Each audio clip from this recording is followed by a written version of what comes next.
ఎందుకు తాబేటి నుంచుతారో తెలుసా? తాబేటి యొక్క దర్శనము మంగళ దర్శనం. తాబేటి వంక చూస్తే మంగళం. అందుకే ఇంట్లో కనీసం తాబేలు బొమ్మ అట్టి ఉంచుకుంటారు. ఉంచుకుని ఒకసారి ప్రయత్నపూర్వకంగా దాని వంక చూస్తారు. ఎందుకు తాబేలు ఇంట్లో ఉంచుకోవాలి అంటే దాంట్లో ఒక రహస్యం ఉంది.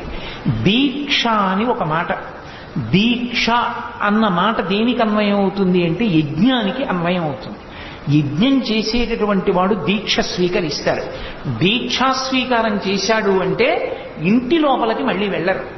ఇక పూర్తయిన తర్వాతే ఇంట్లోకి ఎడతారు. ఇల్లు విడిచిపెట్టి బయటికి వచ్చేసి దీక్షావస్త్రాలు కట్టుకుని మేళతాళాలతో యాగశాల ప్రవేశం చేస్తారు. ఇక ఎప్పుడు మళ్ళీ ఇంటికి వెళ్ళడం? ఆ యాగం అంతా పూర్తయిపోయిన తర్వాత అవబృధం అని స్నానం చేస్తారు.